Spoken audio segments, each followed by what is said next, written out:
ঐতিহাসিক তিনটা চর, তিনটা থাপ্পড় মূসা আলাইহিস সালামের, ঐতিহাসিক। এর মধ্যে একটা হলো বনি ইসরাইল মূসা নবীর বংশ, আর ফেরাউনের বংশের নাম হলো কিপ্তি। এই ফেরাউনের বংশের এক লোক আর মূসা নবীর বংশের এক লোক, এই দুই লোকে ঝগড়া লাগতেছিল। আর মূসা নবী যাচ্ছেন, একজন ডাক দিছে সাহায্যের জন্য। মূসা নবী গেছেন, যে মায়ের দুজনের ঝগড়া ভাঙ্গানোর নিয়তে বলতেছেন, যাও, ঝগড়া জাতি এগুলো ভালো কাজ না। আমরাও যেমন দেখি ছোট বাচ্চারা দুইজনে যখন ঝগড়া করে, একজন মুরব্বী যায় একজনের একটা চট দেয়, আরেকজনকে আরেকটা চট দেয়, দিয়া এই ঝগড়াটা থামায়া দেয়।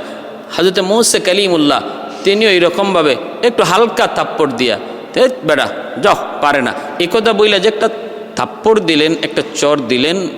এই ধরনের চর বা থাপ্পড় কি কেউ মানুষকে হত্যা করার জন্য দেয়?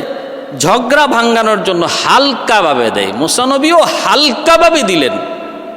আল্লাহ কোরআনের মধ্যে বলছে, ওই হালকা চর, এই হালকা থাপ্পড়ে লোকটা জাগার মধ্যে ঠান্ডা, মারাই গেল, মরে গেছে।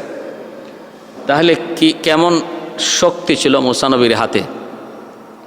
এগুলো একটা ঘটনা। আরেকটা ঘটনা হলো হযরত মূসা আলাইহিস সালাম, বুখারী শরীফে ইমাম বুখারী রহমতুল্লাহি আলাইহি তার বুখারী শরীফের টিকার মধ্যে ঘটনা এনেছেন। মালাকুল মউত আজরাইল আলাইহিস সালাম, ইনি মূসা নবীর কাছে জান কবজের জন্য এসেছিলেন। আর মূসা আলাইহিস সালাম কোনো এক কথা প্রসঙ্গে গুসা হইয়া মালাকুল মউত আজরাইলকে একটা চর মেরেছিলেন, যেই চরে তার একটা চোখ খোলা একদম হাতে চলে আসছিল। এই ঘটনাটা আমি আপনাদের সামনে এখন বলবো, কেন তিনি চর মেরেছিলেন আর এরপরে কি হয়েছিল। মূসা আলাইহিস সালামের জমানা পর্যন্ত মালাকুল মউত আজরাইল আলাইহিস সালাম তিনি মানুষের বেশ ধরে জান কবজ করতেন। আর এই ঘটনার পর থেকেই আল্লাহ পাক মানুষের সুরত ধরে জান কবজ করার সিস্টেম পাল্টায় দিলেন। কেন? ঘটনাটা কি? ঘটনাটা হলো হযরত মূসা আলাইহিস সালামের অন্তিম সময়ে মালাকুল মউত আজরাইল এসে হাজির। তাও নিজের ইচ্ছায় তো মালাকুল মউত আজরাইল কারো জান কবজ করেন না, আল্লাহর নির্দেশে। সিদরাতুল মুনতাহার পাশে একটা বিশাল বড় বড়ই গাছ, ওই বড়ই গাছে দুনিয়ার শুরু থেকে নিয়ে শেষ পর্যন্ত যত মানুষ, প্রতিটা মানুষের নামে নামে এক একটা পাতা আছে, ওই পাতায় নাম ঠিকানা আছে। মৃত্যুর 40 দিন আগে পাতাটা লাল হয়ে যায়, তারপরে এই পাতাটা মাটিতে পড়ে, পড়া মাত্রই আজরাইল আলাইহিস সালাম পাতাটা হাতে নেন, হাতে নিয়ে নাম ঠিকানা দেখেন, আর তখনই বুঝেন যে লোকটার হায়াত শেষ। জান কবজের জন্য তিনি তার বাহিনী পাঠান, নিজে আসেন। হযরত আজরাইল আলাইহিস সালাম আল্লাহ পাকের প্রসিদ্ধ 4 জন ফেরেশতার একজন উল্লেখযোগ্য সম্মানিত ফেরেশতা মালাকুল মউত আজরাইল আলাইহিস সালাম, যার দায়িত্ব শুধু একটাই, মানুষের রূহ কবজ করা, প্রাণী জগতের রূহ কবজ করা। তিনি মূসা আলাইহিস সালামের কাছে আসলেন, আয়েশা বলতেছেন যে আপনার সময় শেষ, প্রস্তুতি নেন। মালাকুল মউত আজরাইল আলাইহিস সালাম যখন মূসা কালিমুল্লাহর রূহ কবজ করতে চাইলেন, মূসা নবী তখন বলতেছেন, আজরাইল তুমি যে আমার রূহ কবজ করতে এসেছো, আমার হাত তোমাকে সাহায্য করবে না, আমার চোখ তোমাকে সাহায্য করবে না, আমার হাত পা অঙ্গ কোনোটাই তোমাকে সাহায্য করবে না। কেমন করে তুমি রূহ কবজ করবা? কেমন করে রূহ কবজ করবা? হাদিস শরীফের মধ্যে এসেছে, যখন একজন নেককার মানুষের জান কবজ করা হয়, তখন তার হাত অস্বীকার করে, বলে না, আমি আপনাকে সাহায্য করব না। মালাকুল মউত আজরাইল চোখের সাহায্য চান, চোখ বলে আমি সাহায্য করব না, কান বলে আমি সাহায্য করব না। বলে কেন? হাত বলতেছে সে আল্লাহর বান্দা, আমি হাতের দ্বারা বহু নেক কাজ করে, মানুষকে দান সদকা করে, ভালো ভালো কাজই হাতের দ্বারা সম্পাদন হয়, অতএব আমি হাত সাহায্য করব না। চোখ বলে না না, এই চোখ দিয়ে আল্লাহর বান্দা আল্লাহর কালাম তেলাওয়াত করে, আমি চোখ কোনোদিন তোমাকে সাহায্য করব না। জবান বলে না না, আমি তোমাকে সাহায্য করব না। কারণ হলো এই জবান দিয়ে আল্লাহর বান্দা প্রতিনিয়ত জিকির করে, কোরআন তেলাওয়াত করে, আমি জবান তোমাকে সাহায্য করব না। তখন আজরাইল আলাইহিস সালাম আল্লাহর কাছে চলে যান, যায় বলেন, মালিক কেমনে রূহ কবজ করব, জান কবজ করব, কোনো অঙ্গই তো সাহায্য করে না। আল্লাহ পাক তখন বলেন, মালাকুল মউত আজরাইল, এক হাতের মধ্যে আমি আল্লাহর ইসমে আজমের নাম আল্লাহ, এই নামটা তোমার হাতের তালুতে লিখে আমার বান্দার চোখের সামনে তুলে ধরো। আরেকটা হাতের মধ্যে জান্নাতের নাজ নিয়ামতের চিত্রটা তোমার হাতে তুলে ধরো।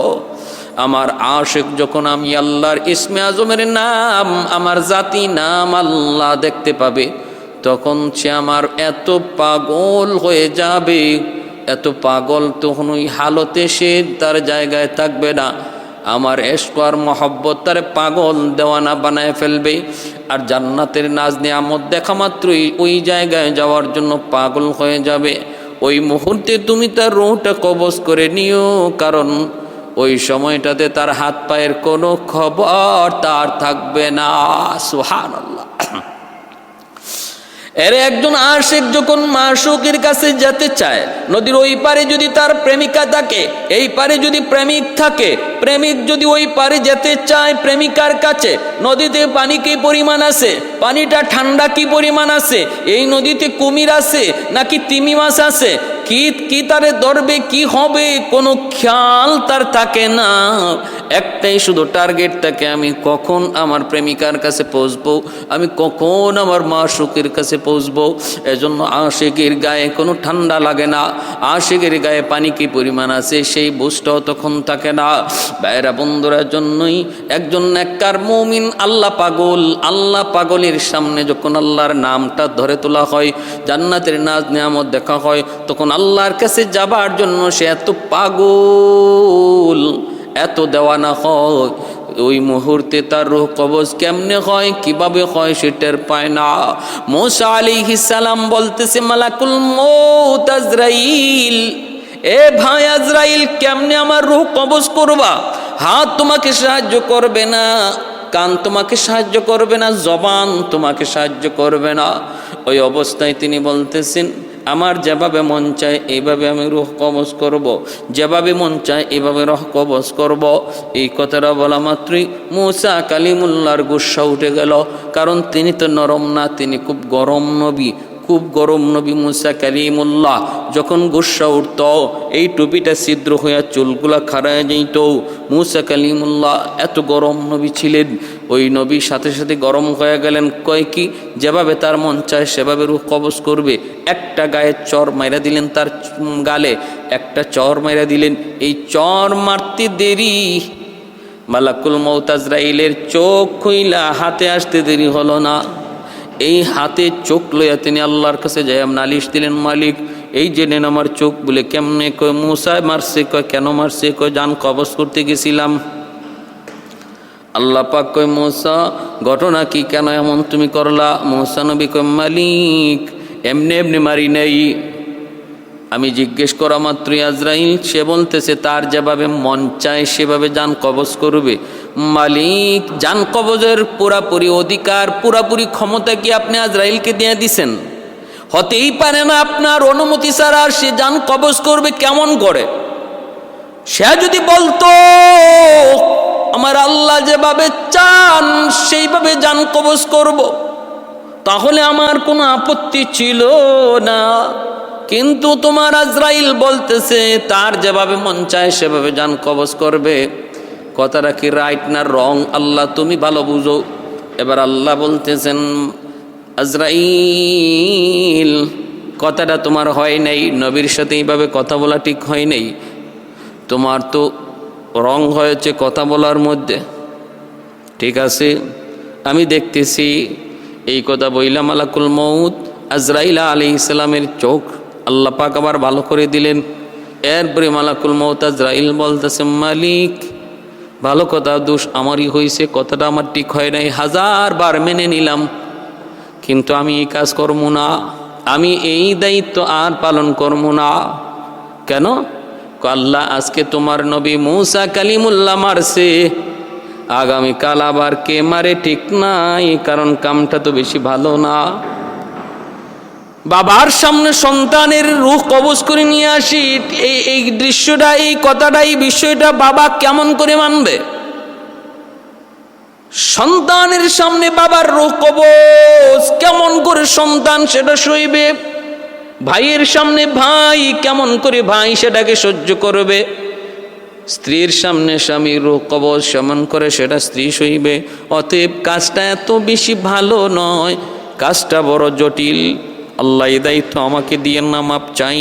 আল্লাহ আমাকে এই দায়িত্ব দিয়েন না, অন্য কোনো ফেরেশতাকে আপনি এই দায়িত্ব দেন, আমাকে অন্য কোনো দায়িত্ব দেন, আর কোনো দায়িত্ব আছে কিনা সেটা দেন। আল্লাহ পাক রব্বুল আলামিন কয়, না ও মালাকুল মউত আজরাইল, দায়িত্ব তোমারই, এই দায়িত্ব তোমাকে পালন করতে হবে। কয় মালিক তাহলে কেমন করে, কোন দিন কোথায় আমি ধরা খাই? আজকে মুসা মারছে, আগামীকাল কে জানি আমার দরজা বন্ধ করে আটকে হত্যা করে ফেলে, এর কোনো গ্যারান্টি নেই। ঢুকবো আমি রূহ কবজ করার জন্য গড়ে, যদি দরজা বন্ধ করে আটকায় ফেলে। কারণ এর আগ পর্যন্ত মালাকুল মউত আজরাইল মানুষের সুরত ধরে রূহ কবজ করতে যেতেন। সুলাইমান আলাইহিস সালামের রূহ কবজের সময়ও মালাকুল মউত আজরাইল মানুষের বেশ ধরে আসছেন। আল্লাহ পাক রব্বুল আলামিন বলে, ঠিক আছে আমি সিস্টেম পাল্টায় দিলাম।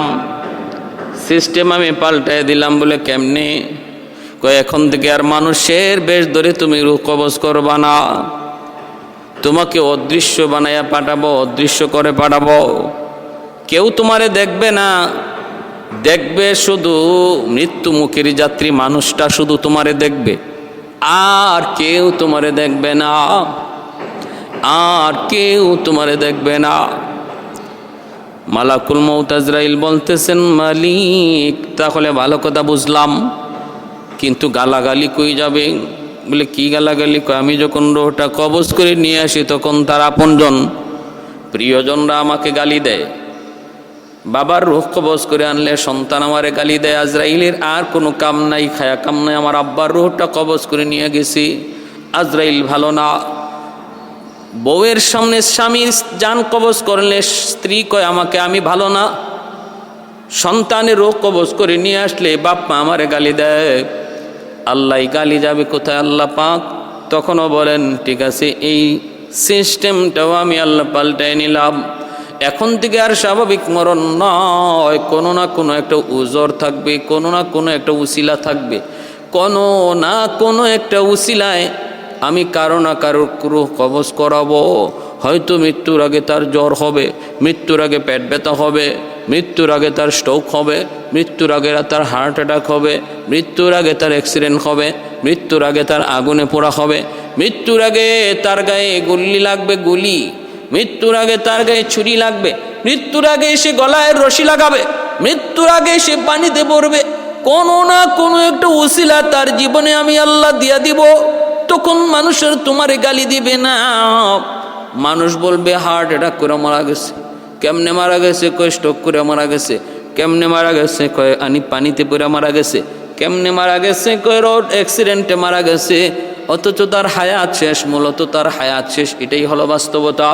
কিন্তু হায়াত শেষ হওয়া মাত্রই একটা না একটা উসিলা আমি বানায়া তোমার কাছ থেকে এই দায়িত্বটা, তোমাকে যে গালি দিত ওই গালিটা আর দিবে না, তোমাকে দোষমুক্ত রাখবো, তোমাকে মুক্ত করে রাখবো। মালাকুল মউত আজরাইল কয়, আল্লাহ এমন যদি হয় তাহলে আমি রাজি আছি। ভাইরা বন্ধুরা, জন্যই মুর্দা মৌতের আগে মানুষকে দেখে ফেরেশতাও দেখে। আল্লাহর নবী বলেন, একজন মাইয়িত মুমূর্ষকালে মানুষ যেমন দেখে ফেরেশতারও দেখে, কিন্তু ওই ফেরেশতার মানুষে দেখে না, ওই ফেরেশতার মানুষে দেখে না।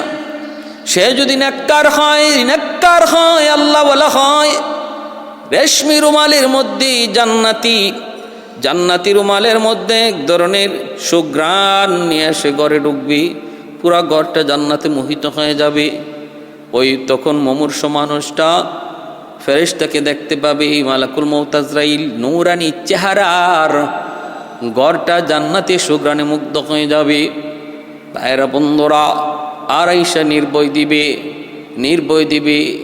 নির্ভয় দিয়া বলবে, ইন্নাল্লাযীনা ক্বালু রাব্বুনাল্লাহু সুম্মা ইসতাকামু তাতানাজ্জালু আলাইহিমুল মালাইকাতু আল্লা তাখাফু ওয়ালা তাহজানু ওয়া আবশিরু বিল জান্নাতিল্লাতী কুনতুম তুআদুন।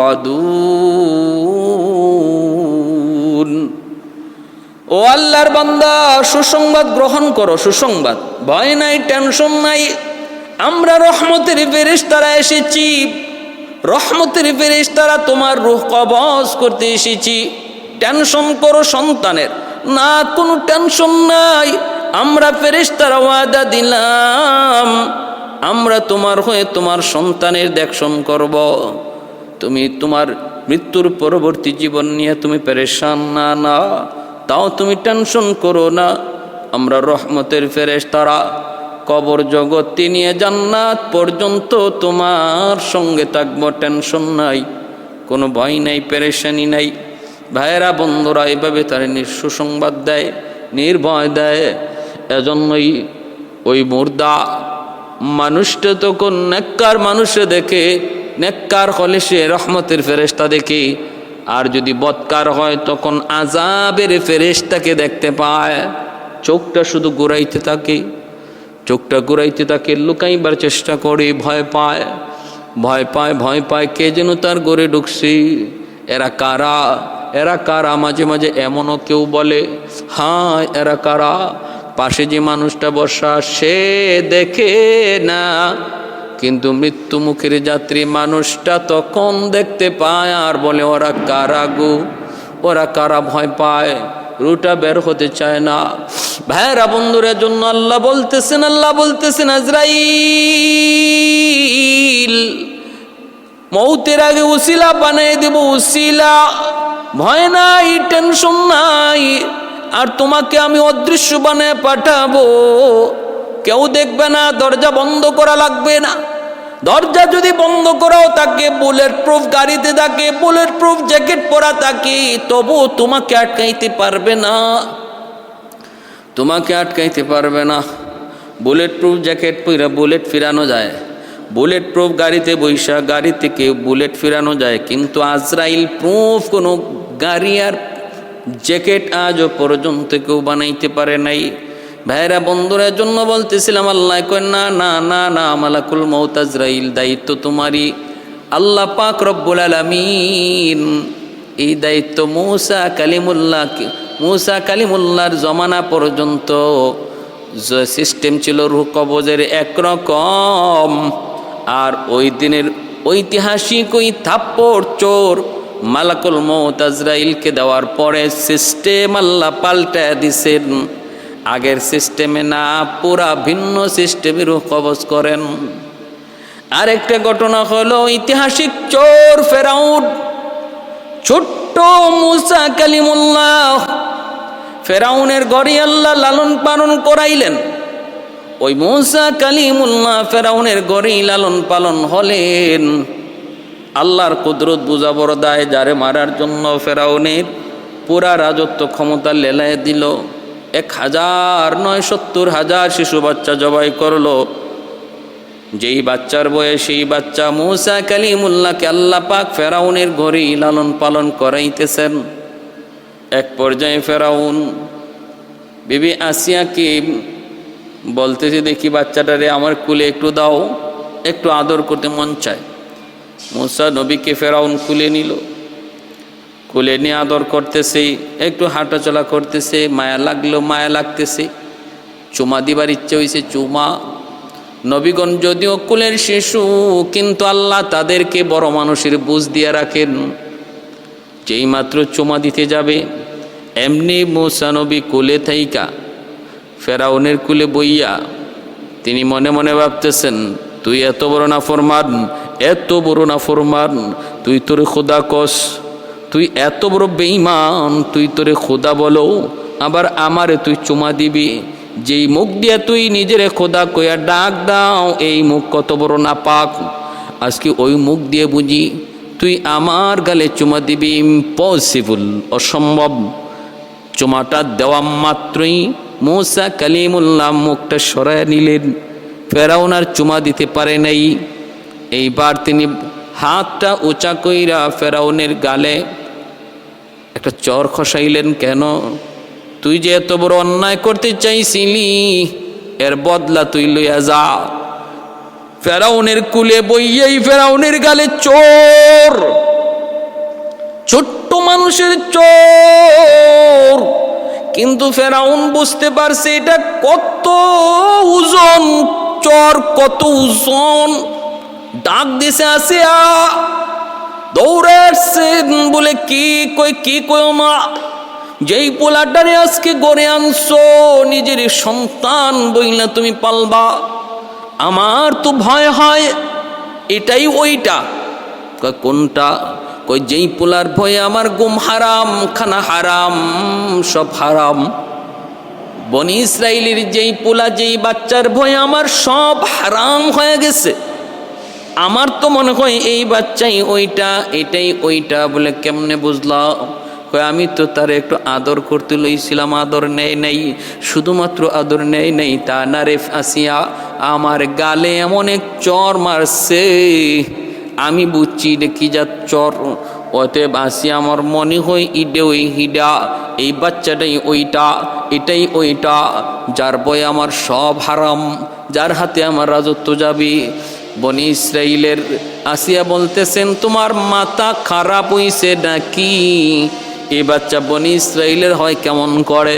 কারণ নদীর স্রোত যেই দিকে, ওই দিক থেকে আমরা হলাম উল্টা, ওই দিক থেকে আমরা হলাম উল্টা, বনি ইসরাইল থেকে আমরা হলাম স্রোতের উল্টা। বাচ্চাটা আমি নদীর ঘাটে পাইছি।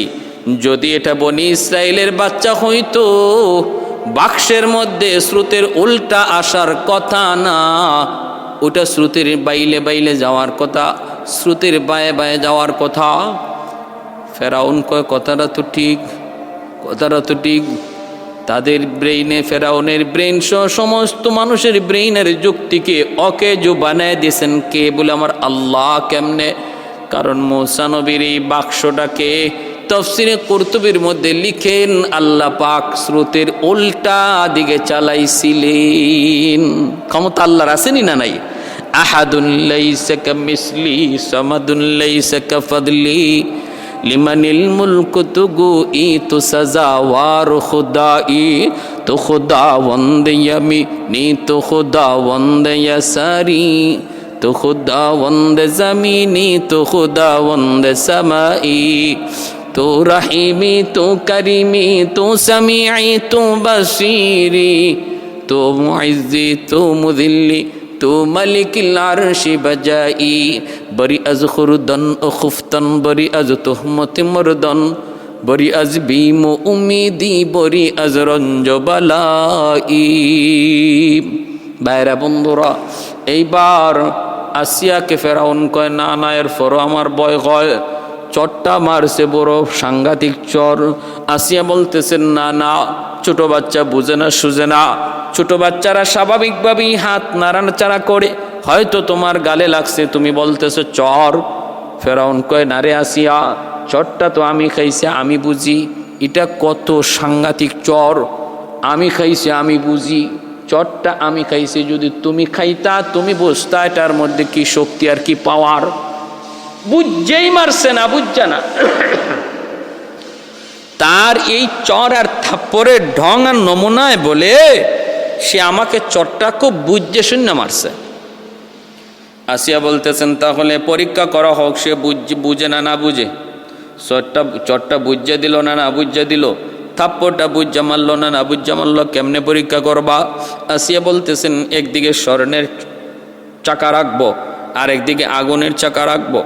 স্বর্ণের টুকরা, আগুনের টুকরা দুই জায়গার মধ্যে পাশাপাশি রাখবো।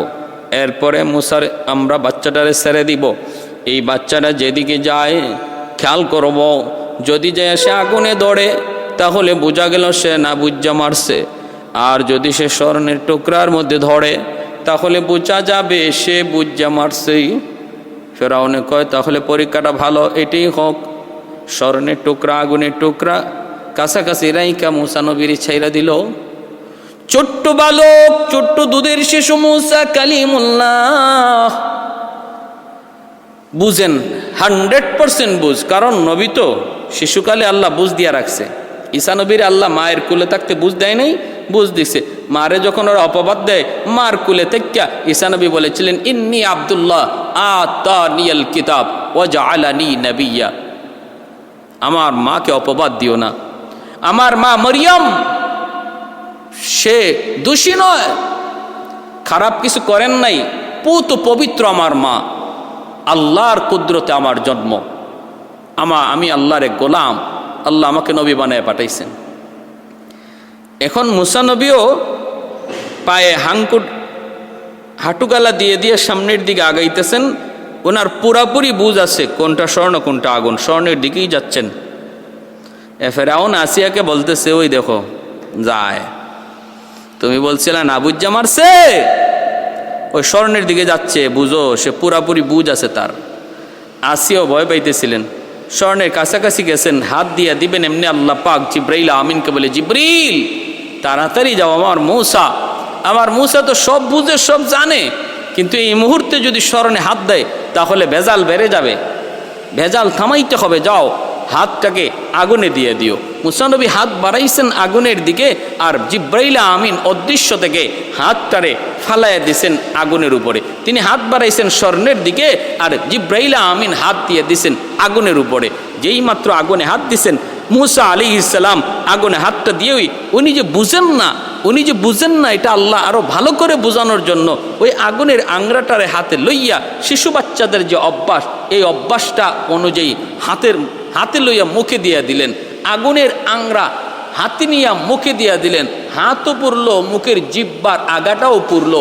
আসিয়া দৌড় দিয়া আইসা সাথে সাথে মুসা নবীকে কোলে উঠাইয়া মুখ থেকে আংরাটা ফালাইলেন, আর বলতেছেন বলছিলাম না, পোলাটা বুঝে না, বলছিলাম না, না বুঝা মারছে, দেখো এখন মুখটা পড়ছে নি। আল্লাহ পাক রব্বুল আলামিন ওই অবস্থায় আল্লাহ পাকের কুদরতের খেলা। মুসা নবী ভালো করে জানতেন, বুঝতেন যে কোনটা স্বর্ণ কোনটা আগুন। তারপর আল্লাহ আগুনের মধ্যে হাত দেওয়াইলেন যেন আল্লাহ পাক ফেরাউনকে ধুকায় ফেলাইতে পারেন। অমাকার আল্লাহ ওয়াল্লাহু খায়রুল মাকিরিন।